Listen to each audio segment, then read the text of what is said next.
Hello everyone. Today we are going to study the last chapter of part 1 NCERT class 12 Sociology. The chapter name is परियोजना कार्य के लिए सुझाव. Let's begin. यह अध्याय कुछ छोटी छोटी अनुसंधान परियोजनाओं के बारे में सुझाव देता है जिन पर आप कार्य कर सकते हैं. अनुसंधान के बारे में पढ़ने और उसे वास्तव में करने में बहुत अंतर होता है. किसी प्रश्न का उत्तर देने के लिए व्यावहारिक प्रयास करना और सुव्यवस्थित रूप से साक्ष्य इकट्ठा करना एक अत्यंत उपयोगी अनुभव है. आशा है यह अनुभव आपका समाजशास्त्रीय अनुसंधान से जुड़ी कुछ कठिनाइयों से नहीं बल्कि इसके उत्साह से भी परिचय कराएगा.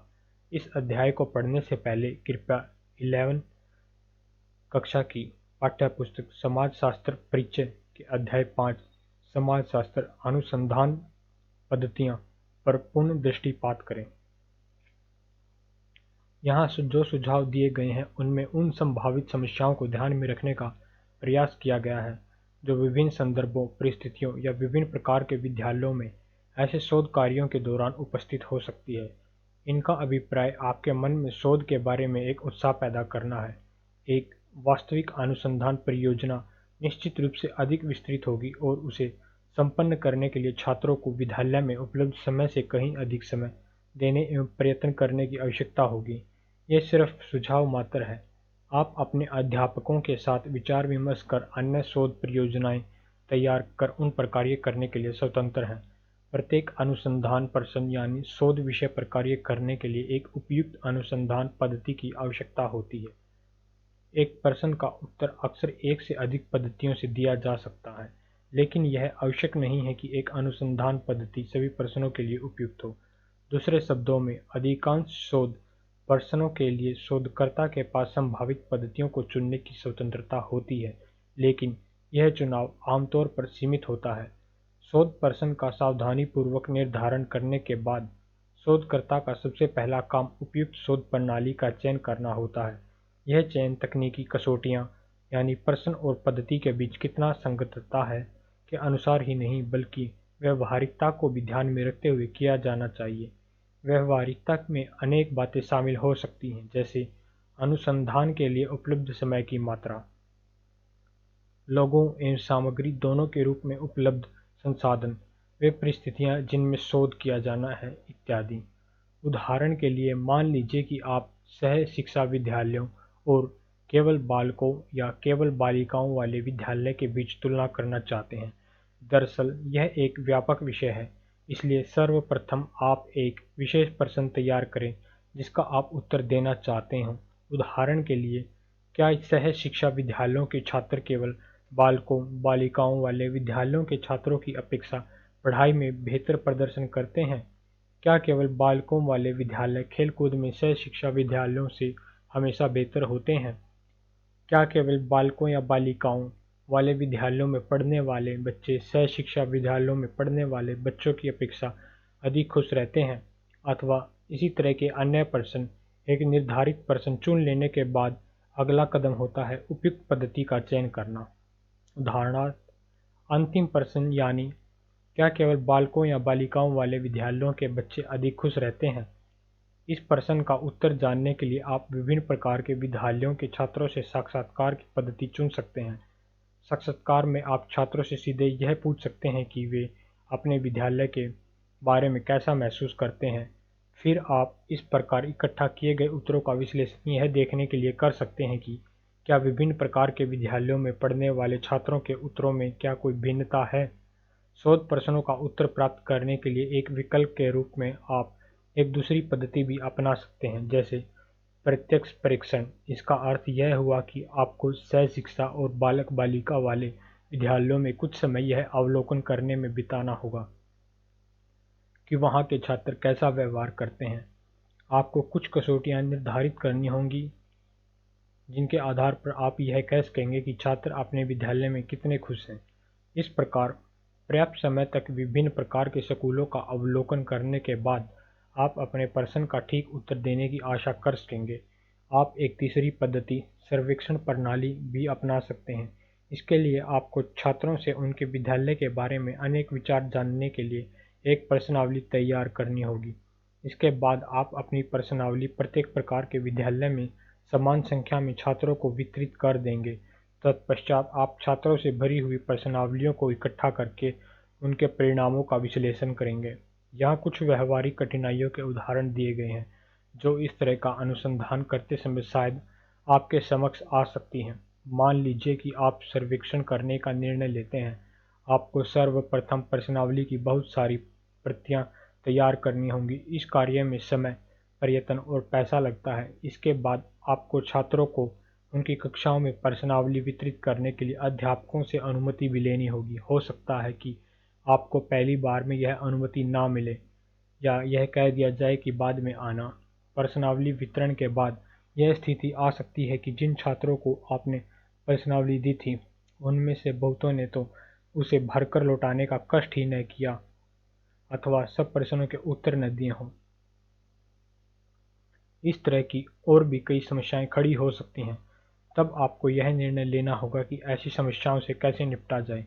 क्या आधे अधूरे उत्तर देने वाले उत्तरदाताओं के पास जाकर यह कहा जाए कि वे अपनी प्रश्नावली को पूरी तरह भरें, अथवा अपूर्ण प्रश्नावलियों को एक तरफ छोड़कर ठीक से भरी गई प्रश्नावलियों पर ही विचार करें, पूरे दिए गए उत्तरों के आधार पर ही अपना निर्णय ले लें, इत्यादि। शोध कार्य के दौरान आपको ऐसी व्यवहारिक समस्याओं से निपटने के लिए तैयार रहना होगा। शोध पद्धतियों की बहुलता। शायद आपको 11वीं कक्षा की पाठ्यपुस्तक समाजशास्त्र परिचय के 5वें अध्याय में अनुसंधान पद्धतियों पर की गई चर्चा याद होगी। आपकी याददाश्त को ताज़ा करने के लिए इस अध्याय को दोबारा पढ़ने का यह अच्छा समय है। सर्वेक्षण प्रणाली। इस प्रणाली के अंतर्गत सामान्यतः निर्धारित प्रश्नों को अपेक्षाकृत बड़ी संख्या में लोगों से पूछा जाता है। यह संख्या 30, 1000, 2000 या इससे भी अधिक हो सकती है। बड़ी संख्या किसे माना जाए, यह विषय एवं संदर्भ पर आधारित होता है। ये प्रश्न अन्वेषक द्वारा व्यक्तिगत रूप से पूछे जा सकते हैं, जहां उत्तरदाता प्रश्न सुनकर उनका उत्तर देता है और अन्वेषक उन उत्तरों को लिख लेता है, अथवा प्रश्नावली उत्तरदाताओं को सौंप दी जाती है और उत्तरदाता स्वयं उन प्रश्नावलियों को भरकर अन्वेषक को लौटा देते हैं। सर्वेक्षण प्रणाली का मुख्य लाभ यह है कि इसके अंतर्गत एक साथ काफ़ी बड़ी संख्या में लोगों के विचार जाने जा सकते हैं, इसलिए इसके परिणाम संबंधित समूह या जनसंख्या के विचारों का सही प्रतिनिधित्व करते हैं। इस प्रणाली की कमजोरी यह है कि इसके द्वारा जो प्रश्न पूछे जाते हैं वे पहले से ही निर्धारित होते हैं। प्रश्न पूछते वक्त इसमें कोई फेरबदल नहीं किया जा सकता, इसलिए यदि उत्तरदाता किसी प्रश्न को ठीक से नहीं समझ पाते तो गलत या भ्रामक परिणाम उत्पन्न हो सकते हैं। इसके अलावा यदि कोई उत्तरदाता कोई दिलचस्प बात कहता है तो उसके बारे में आगे कोई नए प्रश्न नहीं पूछे जा सकते, क्योंकि आपको प्रश्नावली की पूर्व निर्धारित सीमाओं के भीतर रहना पड़ता है। इसके अलावा प्रश्नावलियाँ एक विशेष समय पर खींची गई फोटो की तरह एक निश्चित स्थिति का ही चित्र प्रस्तुत करती हैं। यह स्थिति आगे चलकर बदल भी सकती है, अथवा यह भी संभव है कि पहले उसका स्वरूप आज जैसा न रहा हो, लेकिन सर्वेक्षण में इन बदली हुई स्थितियों को शामिल नहीं किया जा सकता। साक्षात्कार।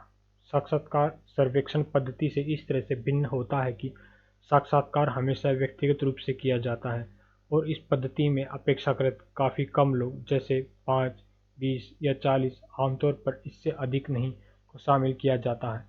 साक्षात्कार संरचित हो सकते हैं, यानी उनमें पूर्व निर्धारित प्रश्न पूछे जाते हैं, अथवा ये असंरचित होते हैं जिनमें कुछ विषय या प्रकरण ही पूर्व निर्धारित होते हैं और वास्तविक प्रश्न वार्तालाप के दौरान उभर कर आते हैं। साक्षात्कार अधिक या कम गहन हो सकते हैं, इस अर्थ में कि साक्षात्कार लेने वाला एक व्यक्ति का लंबे समय 2 से 3 घंटे तक साक्षात्कार ले सकता है या उनकी कहानी की विस्तृत जानकारी प्राप्त करने के लिए बार बार साक्षात्कार कर सकता है।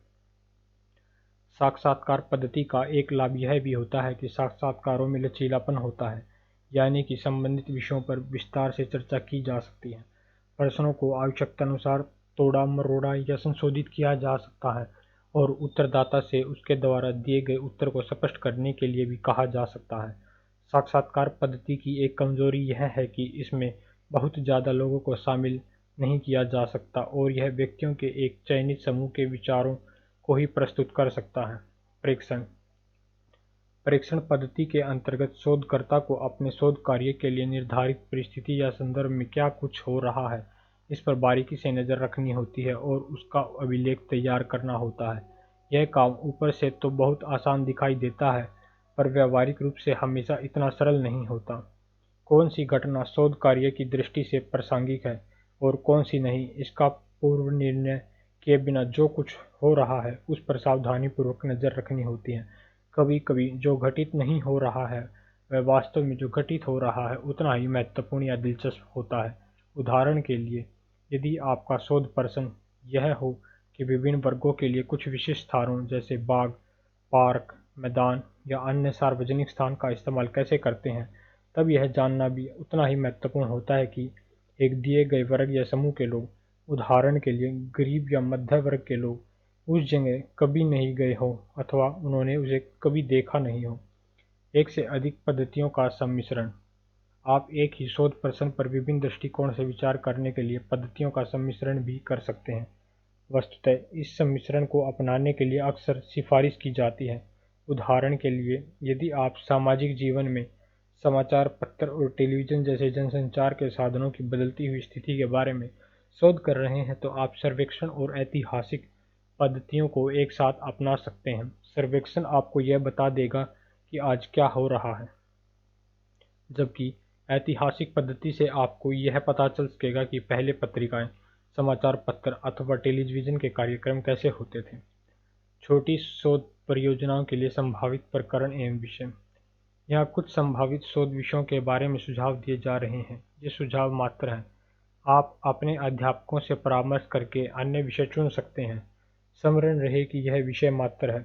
आपको इन विषयों पर आधारित निर्धारित प्रश्नों का चुनाव करने की आवश्यकता है। यह भी याद रखें कि इनमें से अधिकांश विषयों के लिए अधिकांश प्रणालियाँ अपनाई जा सकती हैं, लेकिन आपने जिस प्रश्न विशेष को चुना है उसके लिए अपनाई जाने वाली प्रणाली उपयुक्त होनी चाहिए। आप प्रणालियों का सम्मिश्रण भी कर सकते हैं। सुझाए गए विषय किसी विशेष क्रम में नहीं दिए गए हैं। जो विषय आपको पाठ्यपुस्तक से स्पष्ट या प्रत्यक्ष रूप से नहीं लिए गए हैं, उन पर विशेष बल दिया गया है, क्योंकि पाठ्य सामग्री से संबंधित अपनी परियोजनागत विचारों पर सोचना आपके तथा आपके अध्यापकों के लिए अधिक आसान होगा। सार्वजनिक परिवहन। लोगों के जीवन में इसकी क्या भूमिका है? इसकी आवश्यकता किन्हें होती है? उन्हें इसकी आवश्यकता क्यों होती है? विभिन्न प्रकार के लोग सार्वजनिक परिवहन पर कितने निर्भर हैं? सार्वजनिक परिवहन से किस प्रकार की समस्याएं और मुद्दे जुड़े हैं? सार्वजनिक परिवहन के साधन या उनके रूप समय के साथ किस प्रकार बदलते रहे हैं? क्या सार्वजनिक परिवहन की उपलब्धता में अंतर आने से सामाजिक समस्याएं पैदा होती हैं? क्या ऐसे समूह हैं जिन्हें सार्वजनिक परिवहन की आवश्यकता नहीं होती? उनकी इसके प्रति क्या सोच है? आप परिवहन के किसी एक विशेष साधन जैसे तांगा या रिक्शा या रेलगाड़ी को भी चुन सकते हैं और अपने कस्बे या शहर के संदर्भ में उसका इतिहास लिख सकते हैं। परिवहन के इस साधन में अब क्या क्या परिवर्तन हुए हैं? इसका अन्य किन किन साधनों के साथ तगड़ा मुकाबला रहा है? इस मुकाबले में किसकी जीत या हार हुई? इस हार या जीत के कारण क्या थे? परिवहन के इन साधनों का भविष्य कैसे होगा? क्या कोई इसकी कमी महसूस करेगा? यदि आप दिल्ली में रहते हैं तो दिल्ली मेट्रो के बारे में और जानने की कोशिश करें। क्या आप एक विज्ञान कथा लिख सकते हैं कि आज से लगभग 50 साल बाद यानी 2050 या 2060 में यह मेट्रो रेलगाड़ी कैसी होगी? याद रहे, एक अच्छी विज्ञान कथा लिखना आसान नहीं होता। आप जो भी कल्पना करें उसके लिए कारण अवश्य दें। ये कल्पनाएं वर्तमान वस्तुओं, स्थितियों, संबंधों से अलग होते हुए भी इनसे किसी मायने में जुड़ी भी होनी चाहिए। इसलिए आपको ये कल्पना करनी होगी कि भविष्य में सार्वजनिक परिवहन वर्तमान परिस्थितियों में किस प्रकार विकसित होगा और आज की तुलना में मेट्रो की भूमिका भविष्य में कैसी होगी।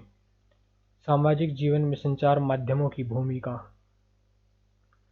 संचार माध्यमों में जनसंचार के साधन जैसे समाचार पत्र, टेलीविज़न, फिल्में, इंटरनेट इत्यादि शामिल हो सकते हैं, जो कि सूचना प्रदान करते हैं और बड़ी संख्या में लोगों द्वारा देखे जाते हैं या बड़ी संख्या में लोग इनका इस्तेमाल करते हैं।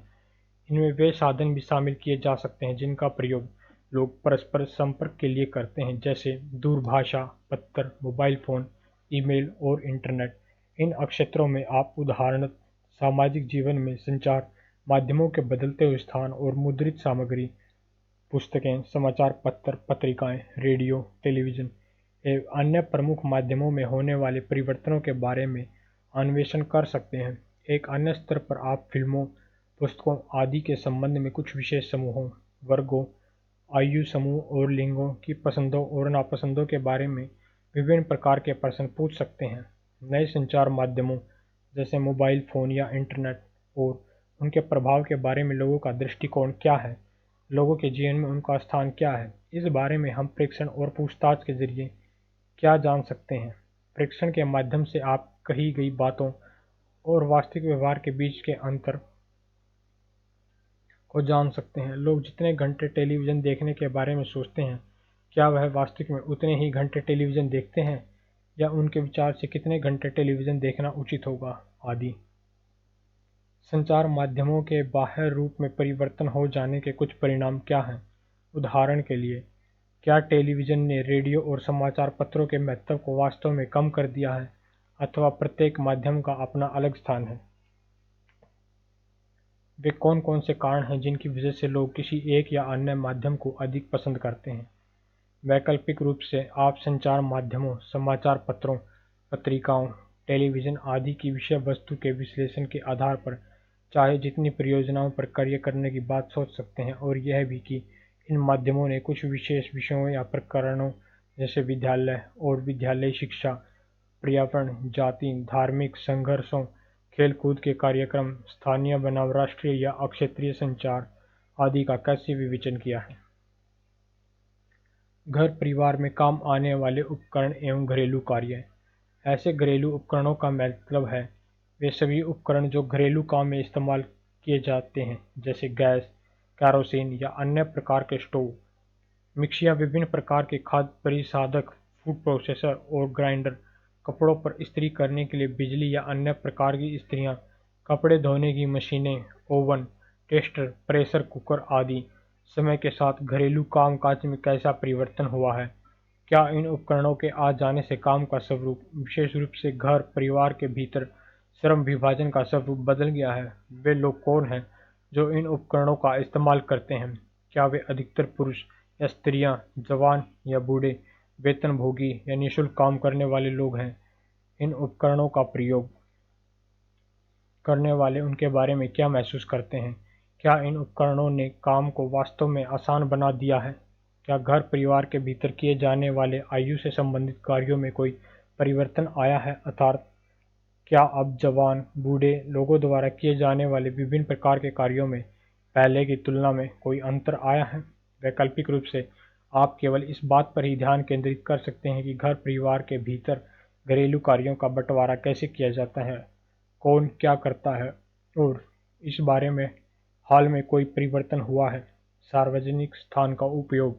यह शोध विषय उन सार्वजनिक स्थानों जैसे खुला मैदान, सड़क के किनारे की जगह या पैदल पटरी, आवासीय बस्तियों में खाली पड़े भूखंड, सार्वजनिक कार्यालयों के बाहर की खाली जगह आदि के बारे में है, जिनका उपयोग विभिन्न तरह से किया जाता है। उदाहरण के लिए, कुछ खाली जगहों में तो कई तरह के छोटे छोटे काम धंधे चलते हैं, जैसे सड़क के किनारे की खाली जगह में छुट-पुट सामान बेचने वाले खड़े होते हैं, छोटी मोटी काम चलाऊ दुकानें होती हैं, अथवा वाहन खड़े किए जाते हैं।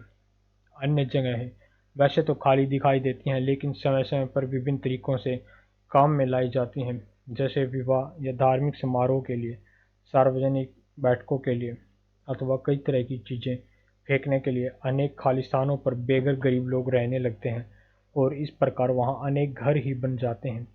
इस सामान्य विषय पर आप कुछ शोध प्रश्न तैयार करने की कोशिश करें। विभिन्न वर्गों के लोग सार्वजनिक स्थान के उपयोग के बारे में क्या महसूस करते हैं? इन वर्गों के लिए इस खाली जगह का क्या उपयोग हो सकता है? आपके पड़ोस में स्थित किसी खाली जगह का इस्तेमाल समय के साथ कैसे बदल रहा है? क्या आपकी वजह से कोई लड़ाई झगड़ा या मनमुटाव होता है? इन झगड़ों के क्या कारण हैं? विभिन्न आयु वर्गों की बदलती हुई आकांक्षाएं। क्या आपके संपूर्ण जीवन में आपकी महत्वाकांक्षाएं सदा एक जैसी ही रही हैं? अधिकांश लोग, विशेष रूप से छोटी उम्र में, अपने लक्ष्य बनाते हैं इस शोध विषय के अंतर्गत यह पता लगाने का प्रयत्न किया जाता है कि यह परिवर्तन कौन से हैं और क्या विभिन्न समूहों में इन परिवर्तनों की कोई विशेष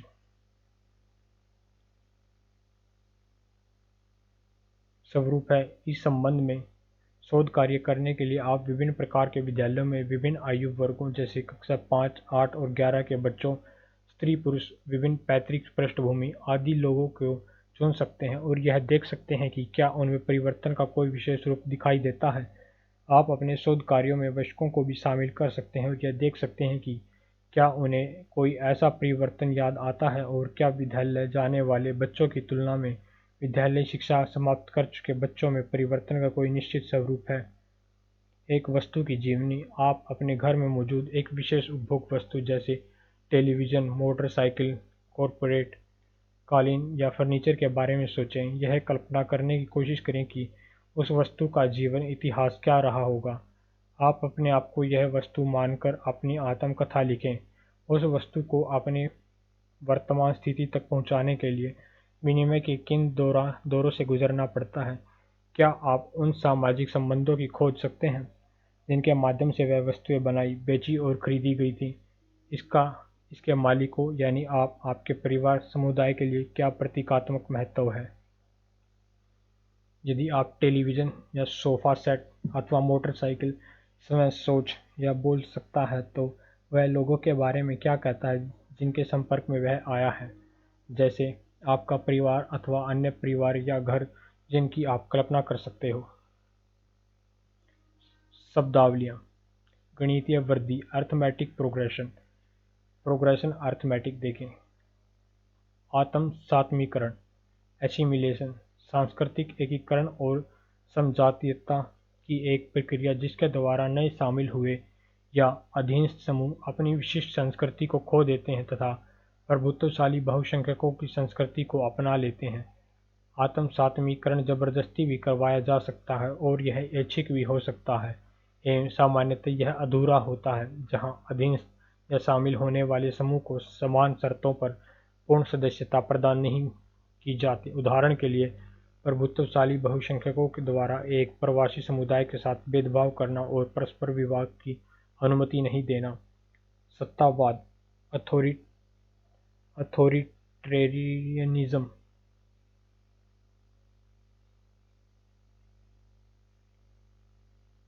ऑथोरिटेरियनिज्म सरकार की वह व्यवस्था जो अपनी वैधता लोगों से प्राप्त नहीं करती है। वह सरकार का प्रजातंत्रीय या गणतंत्रीय स्वरूप नहीं होता है। संतति निरोध, बर्थ कंट्रोल, गर्भधान और शिशु जन्म को रोकने के लिए गर्भ निरोध उपाय का उपयोग करना।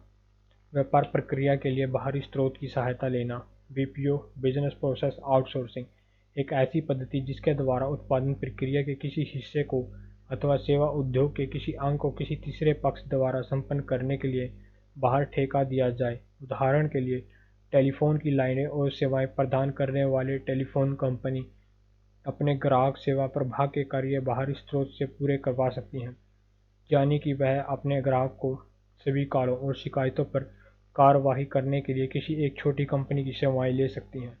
पूंजी, कैपिटल, निवेश योग्य संसाधनों की संचित निधि। इस शब्द का प्रयोग आमतौर पर सक्रिय निधियों यानी ऐसी निधियों के लिए किया जाता है जो सिर्फ बचाकर इकट्ठी ही नहीं की जाती बल्कि उन्हें निवेश के लिए संभाल कर रखा जाता है। पूंजी को बढ़ाने, उसमें धनराशि जोड़ने का प्रयत्न चलते रहना चाहिए। यह संचयन की प्रक्रिया है। पूंजीवाद, कैपिटलिज्म, सामान्य वस्तु या पण्य उत्पादन पर आधारित उत्पादन पद्धति या एक सामाजिक व्यवस्था जहां व्यक्तिगत संपत्ति और बाजार ने सभी क्षेत्रों में अपनी पैठ बना ली है और सभी चीज़ों के साथ साथ श्रम शक्ति को भी बाजार में बिकने वाली वस्तु के रूप में बदल दिया है। दो मुख्य वर्ग विद्यमान होते हैं। एक, प्रतिदिन मजदूरी करने वाले श्रमिक जिनके पास अपनी श्रम शक्ति के अलावा कुछ नहीं होता, श्रम करने की उनकी क्षमता, और पूंजीपतियों का एक वर्ग जो पूंजीपति के रूप में बने रहने के लिए अपनी पूंजी का निवेश जरूर करते हैं तथा प्रतिस्पर्धात्मक बाजार अर्थव्यवस्था में हमेशा बढ़ने वाले लाभ को प्राप्त करते हैं। प्राकृतिक निरोध, checks positive. T R Malthus द्वारा इस शब्द का प्रयोग जनसंख्या वृद्धि की दर पर लगने वाली ऐसी रोकथाम के संबंध में किया गया है जो प्राकृतिक द्वारा मानव इच्छाओं की परवाह न करते हुए लगाई जाती हैं। ऐसे निरोधों के उदाहरणों में अकाल, महामारियां और अन्य प्राकृतिक आपदाएं शामिल हैं। कृत्रिम निरोध, checks preventive, T R Malthus द्वारा इस शब्द का प्रयोग जनसंख्या वृद्धि की दर पर लगने वाली ऐसी रोकथाम के संबंध में किया गया है जो मनुष्य द्वारा स्वयं अपने ऊपर स्वेच्छा से लगाई जाती हैं। ऐसे निरोध के उदाहरणों में विवाह देरी से करना और ब्रह्मचर्य व्रत का पालन करना जैसे सतत निरोध के उपाय अपनाना शामिल है। नागरिक समाज, समाज का वह क्षेत्र जो परिवार से परे हो पर राज्य या बाजार का हिस्सा न हो।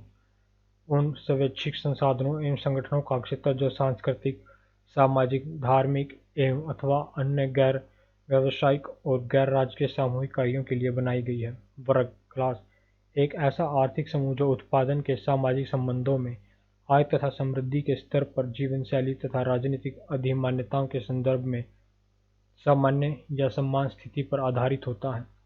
उपनिवेशवाद, कॉलोनियलिज्म, एक ऐसी विचारधारा जिसके द्वारा एक देश दूसरे देश को जीतने और उसे अपना उपनिवेश बनाने, जबरन वहां बसने, उस पर शासन करने का प्रयत्न करता है। ऐसा उपनिवेश उपनिवेशकर्ता देश का एक अधीन हिस्सा बन जाता है और फिर उपनिवेशकर्ता देश के लाभ के लिए उस उपनिवेश का तरह तरह से शोषण किया जाता है। वैसे तो उपनिवेशवाद साम्राज्यवाद से संबंधित है, पर उपनिवेशवाद के अंतर्गत उपनिवेशकर्ता देश उपनिवेश में बसने और उस पर अपना शासन बनाए रखने में यानी व्यापक रूप से स्थानीय नियंत्रण रखने में अधिक रुचि रखता है, जबकि साम्राज्यवादी देश उपनिवेश को लूटकर उसे छोड़ देता है अथवा दूर से ही उस पर शासन करता रहता है। पण्यीकरण, कोमोडिफिकेशन और कोमोडिटाइजेशन, एक पण्येतर यानी गैर पुण्य वस्तु यानी ऐसी वस्तु जिसे बाजार में खरीदा और बेचा नहीं जाता का पण्य में रूपांतरण। कोमोडिटी, कोई वस्तु या सेवा जो बाजार में खरीदी या बेची जा सकती हो। पण्य रीति, कोमोडिटी फैटिजिज्म, पण्य संबंधी अंधभक्ति। वस्तु पूजा, पूंजीवाद के अंतर्गत एक ऐसी स्थिति जिसमें सामाजिक संबंधों को भी वस्तुओं के बीच के संबंधों की तरह अभिव्यक्त किया जाता है। संप्रदायवाद या सांप्रदायिकता, कम्युनलिज्म, धार्मिक पहचान पर आधारित उग्र राष्ट्रवाद, यह विश्वास कि धर्म ही व्यक्ति या समूह की पहचान के सभी अन्य पक्षों की तुलना में सर्वोपरि होता है। आमतौर पर यह उन व्यक्तियों या समूहों के प्रति एक आक्रामक और शत्रुतापूर्ण रवैया होता है जो दूसरे धर्मों को मानते हैं अथवा जिनकी गैर धार्मिक पहचान होती है। समुदाय, किसी भी ऐसी विशेष समूह के लिए प्रयुक्त सामान्य शब्द जिसके सदस्य सचेतन रूप से मान्यता प्राप्त समानताओं और नातेदारी के बंधनों, भाषा, संस्कृति आदि के कारण आपस में जुड़े हों। इन समानताओं में विश्वास उनके अस्तित्व के वास्तविक परिणाम से कहीं अधिक महत्वपूर्ण होते हैं। उपभोग, कंजम्पशन, उन लोगों द्वारा वस्तुओं तथा सेवाओं का अंतिम उपभोग जिन्होंने उसे खरीदा है। डेमोक्रेसी, सरकार का वह रूप जो जनता, जनसाधारण से अपनी वैधता प्राप्त करता है और चुनाव, निर्वाचन के माध्यम से अथवा जनता की राय जानने के किसी और तरीके से जनता के स्पष्ट समर्थन पर आश्रित रहता है। कथन या प्रवचन, डिस्कोर्स, सामाजिक जीवन के एक खास क्षेत्र में चिंतन की एक रूपरेखा या परिपाटी। उदाहरण के लिए आपराधिकता, क्रिमिनलिटी संबंधी कथन का अर्थ है लोग एक निर्धारित समाज पर आपराधिकता के बारे में क्या सोचते हैं। भेदभाव, डिस्क्रिमिनेशन, ऐसे व्यवहार, कार्य अथवा गतिविधियां जिनके परिणाम स्वरूप किसी एक खास समूह के सदस्यों को उन वस्तुओं, सेवाओं, नौकरियों, संसाधनों आदि से वंचित रखना जो आमतौर पर दूसरों को उपलब्ध होते हों। भेदभाव और पूर्वाग्रह के बीच के अंतर को समझना जरूरी है, हालांकि ये दोनों भाव काफी गहराई से परस्पर जुड़े हुए हैं। विविधता, सांस्कृतिक विविधता, डाइवर्सिटी, कल्चरल डाइवर्सिटी, बड़े राष्ट्रीय, क्षेत्रीय अथवा अन्य किसी संदर्भ में अनेक विभिन्न प्रकार के समुदायों जैसे भाषा, धर्म, क्षेत्र आदि द्वारा परिभाषित समुदायों की उपस्थिति। पहचानों की बहुलता अथवा अनेकता। प्रबल जाति, डोमिनेंट कास्ट, जाति व्यवस्था के अंतर्गत कोई मध्यम या उच्च मध्यम वर्गीय जाति जिसकी जनसंख्या काफी बड़ी हो और जिसके पास भूस्वामित्व के निर्वार्जित अधिकार हों। बड़ी जनसंख्या और इन नए नए प्राप्त हुए अधिकारों की बदौलत ये जातियां भारत के कई क्षेत्रों के देहाती इलाकों में राजनीतिक, आर्थिक और सामाजिक दृष्टि से प्रबल हो गई हैं। प्रबल जातियां उन पुरानी जातियों का स्थान ग्रहण कर लेती हैं जो पहले अपनी प्रबलता का प्रयोग करती थीं। पूर्ववर्ती प्रबल जातियों के विपरीत ये जातियां द्विज अर्थात ब्राह्मण, अक्षत्रिय अथवा वैश्य वर्णों के अंतर्गत नहीं आती। आर्थिक मानव विज्ञान इकोनॉमिक एंथ्रोपोलॉजी सामाजिक सांस्कृतिक मानव विज्ञान का एक उपक्षेत्र जो प्रागैतिहासिक, ऐतिहासिक और नृजातीय अभिलेखों में पाई जाने वाली समस्त प्रकार की अर्थव्यवस्थाओं और संस्कृतियों, विशेष रूप से गैर बाजारी आर्थिक व्यवस्थाओं का अध्ययन करता है। अंतःस्थापित एम्बेडेड सामाजिक रूप से अंतःस्थापित एक बड़े समाज या संस्कृति के अंदर विद्यमान होना जो किसी प्रक्रिया या प्रगठन को आकार देती हैं। यह कथन कि आर्थिक संस्थाएं समाज में अंतःस्थापित हैं, यह बताता है कि वे समाज में विद्यमान हैं और इसलिए अपना काम कर सकती हैं, क्योंकि समाज ने इस संबंध में आवश्यक नियम एवं व्यवस्थाएं बना रखी हैं। अंतर्विवाह एंडोगैमी इस प्रथा के अंतर्गत व्यक्ति अपने सांस्कृतिक समूह जिसका वह पहले से ही सदस्य है, उदाहरण के लिए जाति के भीतर की विवाह करता है। गणना इन्यूमरेशन इसका शाब्दिक अर्थ है गिनना। इसका तात्पर्य गिनने और मापने की विशेष रूप से जनसंबंधी प्रक्रिया से है, जैसे जनगणना अथवा सर्वेक्षण की प्रक्रिया। महामारी एपिडेमिक इसका अर्थ है किसी खास भौगोलिक क्षेत्र के लोगों में एक समय विशेष पर किसी बीमारी के रोगियों की दर में अचानक वृद्धि हो जाना। किसी आम बीमारी को महामारी बनाने वाला निर्णायक तत्व यह है कि उसके होने या फैलने की दर समय के प्रति इकाई, जैसे प्रतिदिन, प्रति सप्ताह अथवा प्रति मास सूचित किए गए नए रोगियों की संख्या सामान्य दर से काफ़ी ऊंची हो। यह निर्णय अंशतः व्यक्तिपरक भी हो सकता है। यदि कोई बीमारी होने की दर किसी खास भौगोलिक क्षेत्र में ऊंची तो हो पर लगातार एक स्तर पर ही बनी रहे, यानी उसमें अचानक कोई बढ़ोतरी न हो, तो इसे स्थानिक भारी महामारी कहा जाएगा। यदि कोई महामारी किसी खास भौगोलिक क्षेत्र तक सीमित न रहे और दूर दूर तक, यानी राष्ट्रीय, अंतर्राष्ट्रीय, यहाँ तक कि भूमंडलीय स्तर पर फैल जाए, तो उसे देशव्यापी या सार्वभौमिक पैंडेमिक महामारी कही जाती है। संजातीय सफाई एथनिक क्लींसिंग किसी क्षेत्र विशेष में अन्य निर्जातीय जनसंख्या को एक साथ बाहर निकालकर उस राज्य क्षेत्र को संजातीय दृष्टि से समरूप बनाना। संजातीयता एथनिसिटी संजातीय समूह वह होता है जिसके सभी सदस्य एक ऐसी साझी सांस्कृतिक पहचान के प्रति जागरूक रहते हैं जो उन्हें आसपास के दूसरे समूह से अलग दिखाती है। बहिर्विवाह एक्सोगैमी इसके अंतर्गत व्यक्ति अपने समूह के बाहर विवाह करता है। परिवार फैमिली यह व्यक्तियों का एक ऐसा समूह होता है जो नातेदारी संबंधों द्वारा आपस में जुड़े होते हैं। उसके वयस्क सदस्य बच्चों की देखभाल की जिम्मेदारी अपने ऊपर लेते हैं। प्रजनन शक्ति फर्टिलिटी मानव जनसंख्या के संदर्भ में इसका तात्पर्य है मानव प्रणालियों की प्रजनन यानी बच्चे पैदा करने की क्षमता से है। चूंकि प्रजनन प्राथमिक रूप से नारी केंद्रित प्रक्रिया है, इसलिए प्रजनन क्षमता का हिसाब स्त्रियों की जनसंख्या यानी बच्चा पैदा करने की आयु वाली स्त्रियों की संख्या के संदर्भ में लगाया जाता है।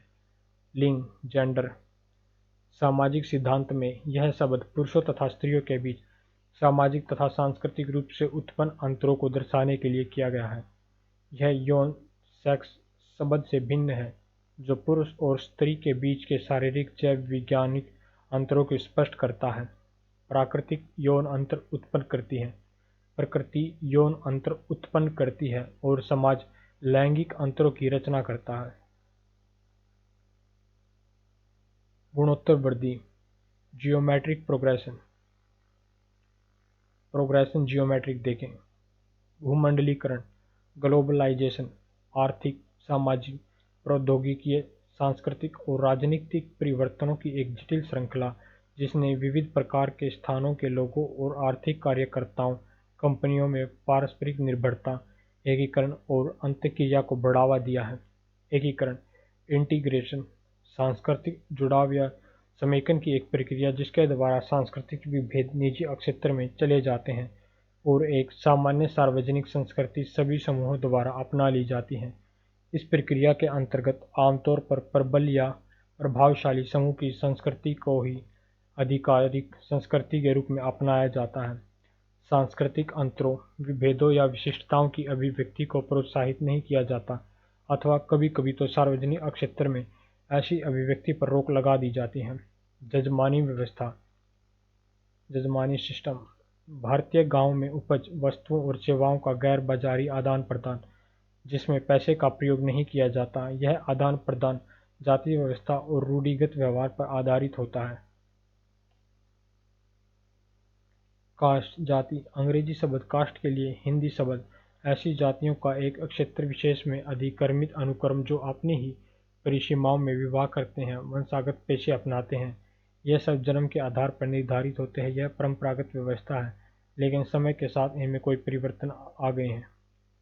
नातेदारी, किनशिप, व्यक्तियों के बीच ऐसे संबंध जो विवाह अथवा वंशानुक्रम की रेखा के माध्यम से स्थापित होते हैं और रक्त संबंधियों, माता पिता, सहोदर, संतान आदि को आपस में जोड़ते हैं। श्रम शक्ति, लेबर पावर, श्रम करने की क्षमता, मानव प्राणियों की मानसिक तथा शारीरिक क्षमताएं जो उत्पादन की प्रक्रिया में काम आती हैं, जबकि श्रम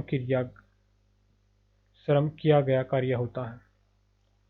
हस्तक्षेप नीति, लेइसेज फेयर फ्रेंच, जिसका शाब्दिक अर्थ छोड़ दिया जाए या हस्तक्षेप न किया जाए है, एक आर्थिक दार्शनिक नीति जो मुक्त बाजार प्रणाली और आर्थिक मामलों में सरकार की ओर से अल्पमत हस्तक्षेप का समर्थन करती है। उदारीकरण, लिबरलाइजेशन, यह एक ऐसी प्रक्रिया है जिसके द्वारा आर्थिक कार्यकलाप पर राज्य के नियंत्रण ढीले कर दिए जाते हैं और उन्हें बाजार की ताकतों के हवाले कर दिया जाता है। सामान्यतः एक ऐसी प्रक्रिया जिसके द्वारा कानूनों को अधिक उदार और सरल बना दिया जाता है। जीवनावसर, लाइफ चांसेस, व्यक्ति को अपने जीवन में उपलब्ध होने वाले संभावित अवसर अथवा उपलब्धियां। जीवन शैली, लाइफस्टाइल, जिंदगी जीने का तरीका, अधिक ठोस रूप में उपभोग के विशिष्ट प्रकार एवं स्तर जिनसे कुछ विशेष सामाजिक समूहों का दैनिक दिन परिभाषित होता है। बाजारीकरण, मार्केटाइजेशन, सामाजिक, राजनीतिक अथवा आर्थिक समस्याओं के समाधान के लिए बाजार आधारित समाधानों का प्रयोग करना। विवाह, मैरिज, दो वयस्क व्यक्तियों स्त्री पुरुषों के बीच सामाजिक रूप से स्वीकृत एवं अनुमोदित यौन संबंध। जो दो लोग आपस में विवाह करते हैं तो वे परस्पर नातेदार बन जाते हैं। अल्पसंख्यक समूह, माइनॉरिटी ग्रुप, एक निर्धारित समाज में लोगों का एक ऐसा समूह जो अपनी विशिष्ट शारीरिक या सांस्कृतिक विशेषताओं के कारण अल्पमत में हो और अपने आप को उस समाज के भीतर असमानता की स्थितियों में पाता हो। इन समूहों में निर्जातीय अल्पसंख्यक भी आते हैं। उत्पादन विधि, मोड ऑफ प्रोडक्शन, मार्क्स के ऐतिहासिक भौतिकवाद में उत्पादन की शक्तियों और उत्पादन के संबंधों का एक विशेष गठजोड़ जो ऐतिहासिक दृष्टि से भिन्न सामाजिक रचना तैयार करता है। आदान प्रदान या परस्परता, रेसिप्रोसिटी, एक गैर बाजारी अर्थव्यवस्था में वस्तुओं तथा सेवाओं का अनौपचारिक सांस्कृतिक विनिमय। भूमिका संघर्ष, रोल कॉन्फ्लिक्ट, उन विभिन्न सामाजिक भूमिकाओं के बीच संघर्ष जिन्हें एक ही व्यक्ति को निभाना पड़ता है। उदाहरण के लिए, एक पिता कामगार के रूप में अपनी भूमिका तथा पिता या पति के रूप में अपनी भूमिका, दोनों भूमिकाओं के बीच संघर्ष का अनुभव कर सकता है। एक विवाह प्रथा, मोनोगैमी, यह प्रथा एक समय में एक ही जीवन साथी पत्नी पति रखने की अनुमति देती है। इस प्रथा के अंतर्गत एक निर्धारित समय पर एक पुरुष एक ही पत्नी और एक स्त्री एक ही पति रख सकती है। जन्म परिवार, नेटल फैमिली, वह परिवार जिसमें व्यक्ति का जन्म हुआ हो। जन्म का परिवार, यह ससुराल के परिवार से भिन्न होता है जिससे विवाह के बाद अपनाया जाता है। राष्ट्र, नेशन, एक ऐसा समुदाय जो अपने आप को एक समुदाय मानता है और अनेक साझा विशिष्टताओं जैसे साझी भाषा, भौगोलिक स्थिति, इतिहास, धर्म, प्रजाति, संजाति, राजनीतिक आकांक्षाओं आदि पर आधारित होता है। किंतु राष्ट्र ऐसी एक या अधिक विशिष्टताओं के बिना भी अस्तित्व में रह सकते हैं। एक राष्ट्र उन लोगों से मिलकर बना होता है जो उस राष्ट्र के अस्तित्व, सार्थकता और शक्ति के स्रोत होते हैं। राष्ट्र राज्य, नेशन स्टेट, एक विशेष प्रकार का राज्य है जो आधुनिक जगत की विशेषता है। जिसमें एक सरकार की एक निर्धारित भौगोलिक क्षेत्र पर संप्रभु शक्ति होती है और वहां रहने वाले लोग उसके नागरिक कहलाते हैं, जो अपने आप को उस एकल राष्ट्र का हिस्सा मानते हैं। राष्ट्र राज्य राष्ट्रीयता के उदय से घनिष्ठता से जुड़े हैं, यद्यपि राष्ट्रवादी निष्ठा हमेशा उनके विशिष्ट राज्यों, जो आज विद्यमान है, की परिसीमाओं के अनुरूप नहीं होती। राष्ट्र राज्यों का विकास प्रारंभ में यूरोप में शुरू हुई राष्ट्र राज्य प्रणाली के अंतर्गत हुआ था, लेकिन आज यह राष्ट्र राज्य संपूर्ण भूमंडल में पाए जाते हैं।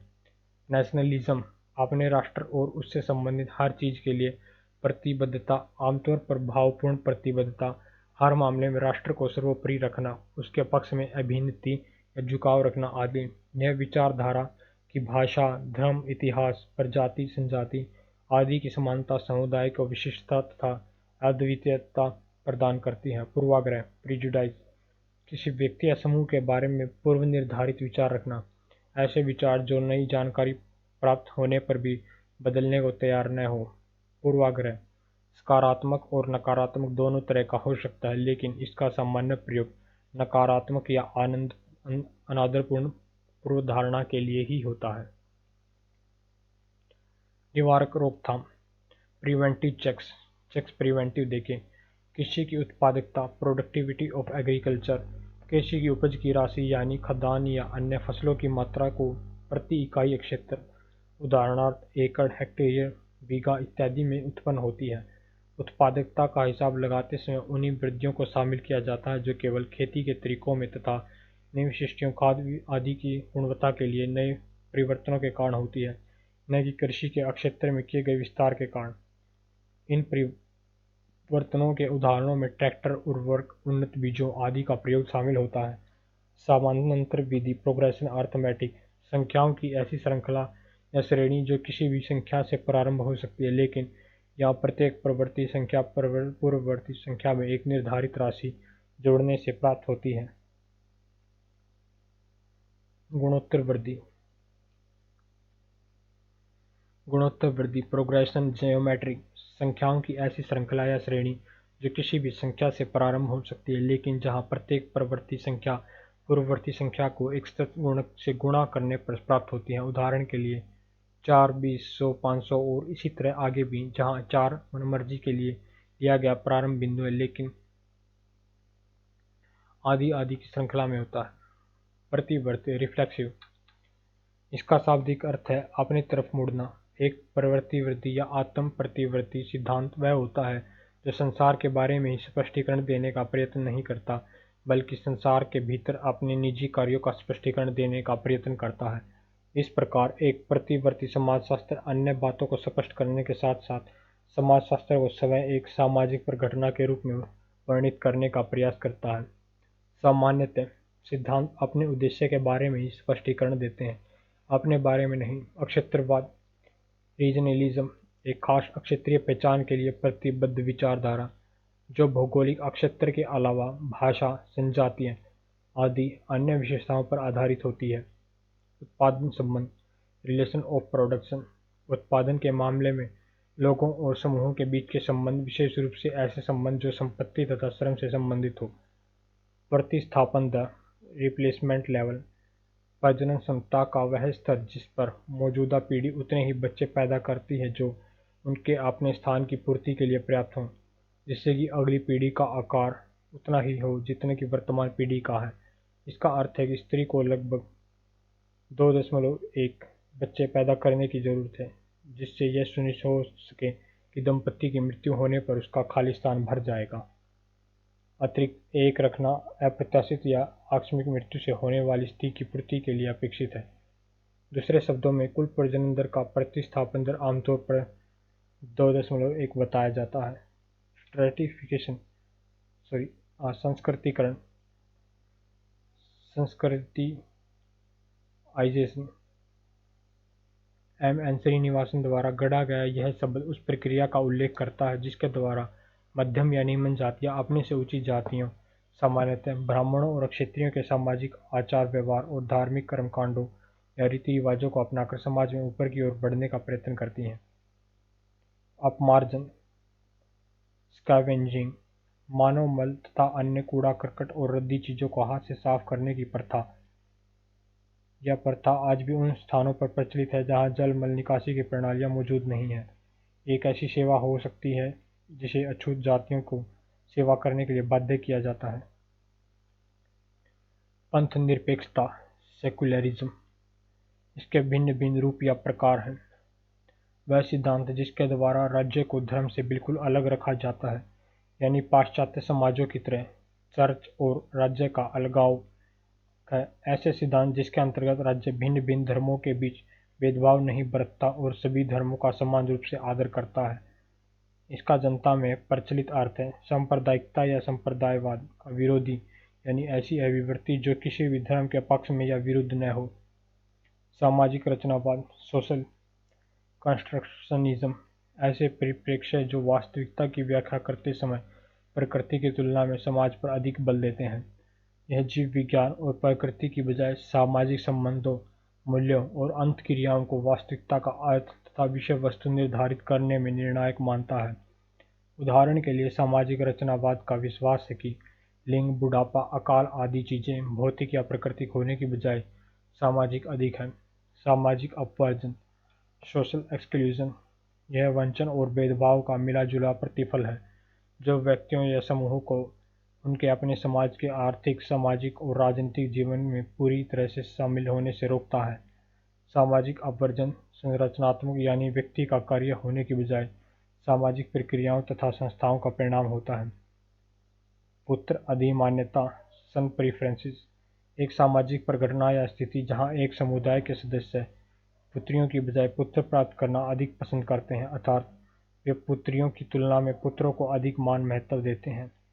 पुत्रों को अधिमान्यता देने की सच्चाई को सिद्ध करने के लिए पुत्रों तथा पुत्रियों के प्रति सामाजिक व्यवहार का अवलोकन किया जा सकता है, अथवा लोगों से सीधे ही उनकी पसंद या सोच के बारे में प्रश्न पूछे जा सकते हैं। राज्य, स्टेट, एक अमूर्त सत्ता इकाई जिसमें कई प्रकार की राजनीतिक वैदिक संस्थाओं का समूह विद्यमान हो जो एक खास भौगोलिक क्षेत्र पर और उसमें रहने वाले लोगों पर अपने नियंत्रण का दावा करता हो। एक प्रदेश विशेष में वैध हिंसा के प्रयोग पर अपना एकाधिकार रखने वाला अनेक परस्पर जुड़ी संस्थाओं का समुच्चय। इसमें विधानमंडल, न्यायपालिका, कार्यपालिका, सेना, नीति और प्रशासन जैसी अनेक संस्थाएं शामिल होती हैं। एक दूसरे अर्थ में एक बड़ी राष्ट्रीय संरचना के भीतर एक क्षेत्रीय सरकार को भी यह नाम दिया जाता है, जैसे कि तमिलनाडु की राज्य सरकार आदि। रूढ़िबद्ध धारणा,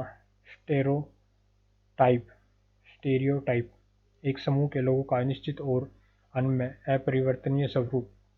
स्ट्रैटिफिकेशन, स्तरीकरण, समाज के भिन्न भिन्न टुकड़ों, स्तर अथवा उपसमूहों में अधिक्रमित व्यवस्था जिनके सभी सदस्य अधिक्रम में एक सामान्य स्थिति रखते हों। स्ट्रैटिफिकेशन का निहितार्थ है असमानता। समतावादी समाजों में सिद्धांत रूप में अलग अलग स्तर नहीं होते, हालांकि उनमें अन्य रूप एवं प्रकार के उपसमूह हो सकते हैं जो अधिक्रम में नहीं होते, यानी उनमें ऊंच नीच का भाव नहीं होता। स्टॉक मार्केट, कंपनियों के स्टॉक या शेयरों का बाजार।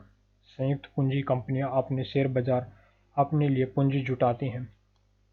एक शेयर कंपनियों की परिसंपत्तियों का एक निर्धारित हिस्सा होता है। शेयर अंशधारी कंपनी में अपने हिस्से खरीदने के लिए पैसा देते हैं और कंपनी अपना कारोबार चलाने के लिए इस धन का उपयोग करती है। अंशधारियों को लाभांश, डिविडेंड अथवा कंपनी द्वारा अर्जित लाभ में से उसका हिस्सा दिया जाता है। लाभांश का वितरण प्रत्येक अंशधारी द्वारा धारित शेयरों की संख्या के अनुसार दिया जाता है। स्टॉक बाजार एक ऐसा स्थान या तंत्र है जहां इन शेयरों की खरीद फरोख्त होती रहती है। अतिरिक्त मूल्य, सरप्लस वैल्यू, निवेश के मूल्य में वृद्धि अथवा पूंजी की वापसी। पूंजीवाद के अंतर्गत अतिरिक्त मूल्य वह धनराशि है जो अधिशेष श्रम से अथवा किए गए उस श्रम से प्राप्त किया जाता है और श्रमिकों को मजदूरी चुकाने के बाद बच जाता है। समन्वयवाद, सिंक्रेटिज्म,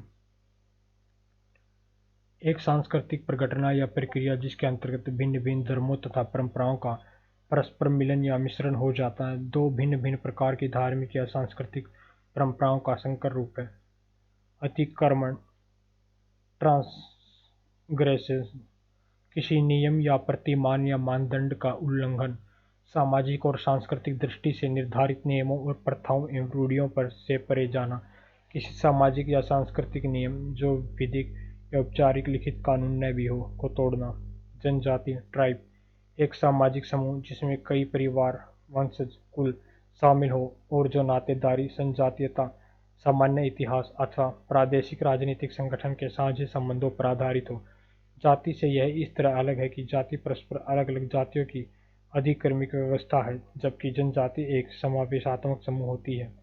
हालांकि इसमें कुलों या वंशों पर आधारित विभाजन हो सकते हैं। अस्पृश्यता, अनटचेबिलिटी, जाति व्यवस्था के भीतर एक सामाजिक प्रथा जिसके द्वारा निम्न जातियों के सदस्य कर्मकांडीय दृष्टि से इतने अपवित्र समझे जाते हैं कि केवल छूने भर से लोगों की अपवित्र या प्रदूषित कर देते हैं। अछूत जातियां सामाजिक पैमाने पर सबसे नीचे की श्रेणी में आती हैं और अधिकांश सामाजिक संस्थाओं से बाहर रखी जाती हैं। वर्ण, इसका शाब्दिक अर्थ है रंग, जाति व्यवस्था का एक राष्ट्रव्यापी रूप जो समाज को चार अधिक्रमिक वर्णों या जातिगत समूह ब्राह्मण, क्षत्रिय, वैश्य और शूद्रों में विभाजित करता है। आभासी बाजार, वर्चुअल मार्केट, एक ऐसा बाजार जो केवल इलेक्ट्रॉनिक रूप में ही मौजूद हो और कंप्यूटरों तथा दूरसंचार माध्यमों के द्वारा लेन देन करता हो। ऐसा बाजार एक भौतिक अर्थ में नहीं बल्कि आंकड़ों के रूप में ही मौजूद होता है जो इलेक्ट्रॉनिक माध्यमों में संग्रहित होते हैं। वसीयतनामा विल, इसका शाब्दिक अर्थ है इच्छा या संकल्प, जीवित रहने आदि का संकल्प, लेकिन मूर्त संज्ञा के रूप में यह एक ऐसा दस्तावेज होता है जिसमें व्यक्ति की ऐसी इच्छाएं निर्दिष्ट होती हैं कि इसकी मृत्यु के बाद उसकी संपत्ति का क्या उपयोग किया जाना चाहिए। इसमें उत्तराधिकारी या उत्तराधिकारी के बारे में निर्देश दिए जाते हैं कि अमुक व्यक्ति को मृत की परिसंपत्तियों का स्वामित्व दिया जाए। Guys, thank you so much for the session. So in our next session we will start the second part of NCERT class 12 sociology. Till that time, take care. Bye.